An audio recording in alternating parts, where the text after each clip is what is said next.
Olá, muito boa noite para você. Está no ar a Crítica na TV e a gente mostra agora um pouco mais sobre o julgamento do delegado Gustavo Sotero, que começaria hoje, mas foi adiado para o fim do mês que vem.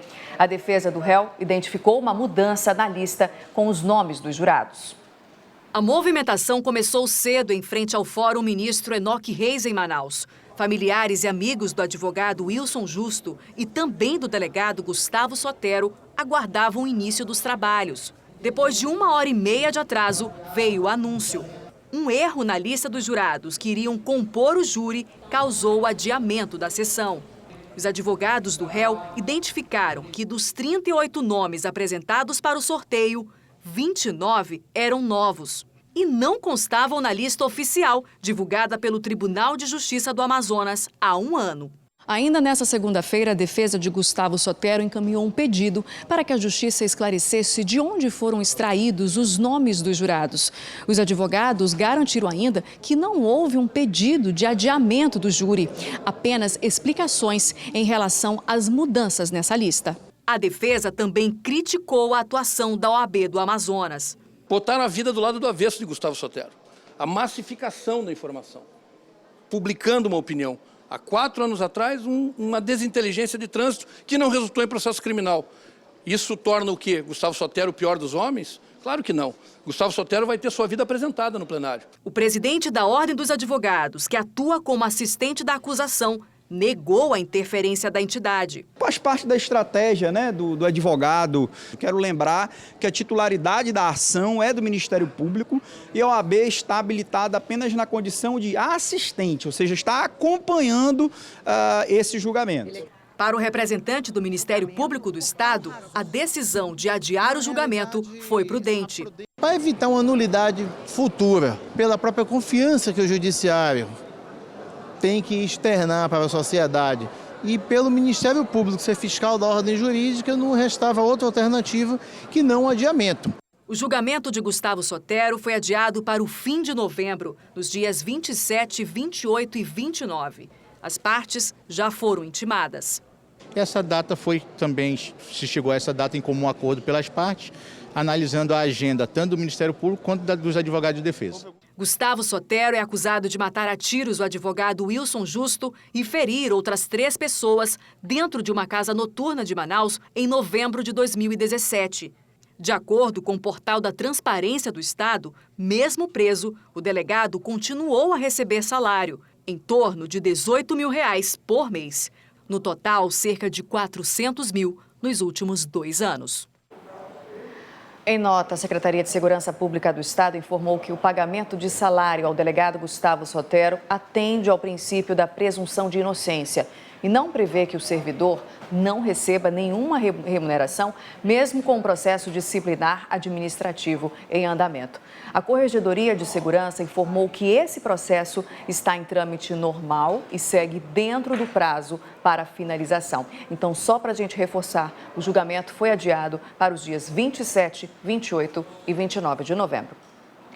Moradores de um condomínio na Avenida Constantino Neri, na Zona Centro-Sul, passaram por um grande susto na tarde de hoje. O incêndio destruiu um quarto e a parte de uma sala de um apartamento. Apesar do susto, ninguém ficou ferido. A repórter Jéssica Oliveira tem os detalhes.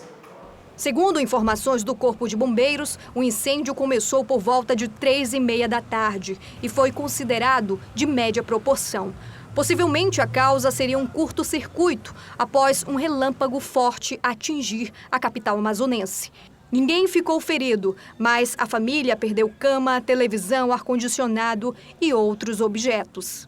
O seu Franco do Amaral, ele estava dentro da casa onde aconteceu o acidente. Como que aconteceu exatamente? O senhor acha que que aconteceu a partir de um curto-circuito, seu Franco? Com certeza foi. Eu senti alguma fumaça no quarto onde eu estava e a fumaça eu levantei para ver. Eu procurei lembrar na hora se tinha alguma panela no fogo, não tinha, eu sabia que não tinha.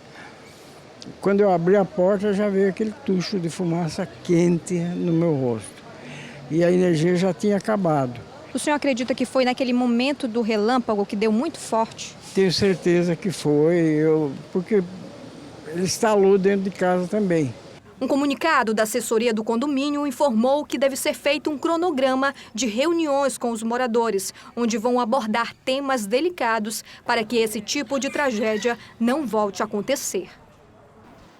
E hoje a Defensoria Pública iniciou uma triagem para identificar a atual situação de quem perdeu a casa durante o incêndio no bairro Educandos em dezembro do ano passado. Seu Marcos foi um dos moradores que perdeu a casa no incêndio do bairro Educandos. Não ficou nada não, só tá o terreno. E não era nem para queimar, porque o incêndio começou lá embaixo, onde chama Modona. O incêndio foi no dia 17 de dezembro do ano passado e cerca de 600 casas foram destruídas pelas chamas. Hoje, muitas vítimas moram de aluguel, mas ainda sonham com a casa própria. Nessa semana, a Defensoria Pública começou uma triagem para saber quem precisa de moradia. De acordo com a Defensoria Pública do Estado, medidas vêm sendo tomadas com relação à moradia dessas famílias que perderam as suas casas durante o incêndio aqui no bairro Educandos, na zona sul de Manaus. A ideia é tentar encontrar um local para realocar essas pessoas e também uma maneira de indenizá-las. A partir da triagem, nós vamos identificar os grupos e nós vamos entrar em tratativas, em conversas para uma resolução extrajudicial junto ao governo e ao município. O mutirão de atendimento vai até esta quinta-feira e o horário de atendimento é das 8 da manhã às 5 da tarde na unidade da Defensoria, que fica na rua 24 de maio, no centro de Manaus. Veja agora o resumo de notícias.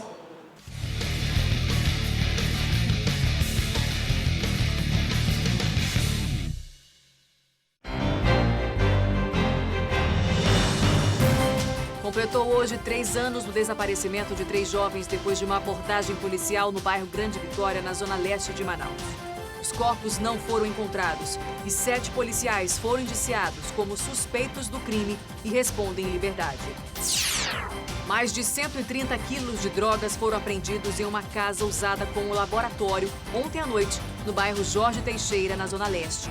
Ninguém foi preso em flagrante, mas a polícia encontrou no local o documento de um colombiano que seria responsável pelos entorpecentes. E hoje pela manhã, o Departamento de Investigação sobre Narcóticos apreendeu no porto da Manaus Moderna, no centro da cidade, 120 quilos de maconha do tipo skunk. A droga estava em uma embarcação que veio do município de Juruá, no interior do Amazonas. Um suspeito foi preso.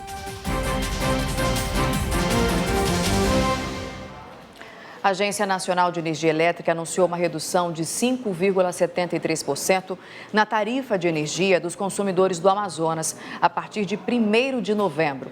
De acordo com a ANEEL, o pagamento antecipado do empréstimo da conta no ambiente de contratação regulada foi um dos principais motivos dessa queda. Mas atenção, viu? Porque a empresa informou que vai ter de interromper o fornecimento de energia elétrica em alguns pontos da cidade já nesta sexta-feira. Estão programadas interrupções a partir de 8 da manhã até as 4 da tarde nos bairros Santa Etelvina, Aleixo, Zumbi e Adrianópolis. De acordo com a concessionária, a suspensão é para que sejam feitos serviços de manutenção preventiva na rede de distribuição. A seguir, cemitérios começam a ser preparados para a visitação no dia de finados. Agora são 8h07, com a Crítica na TV. Volta já.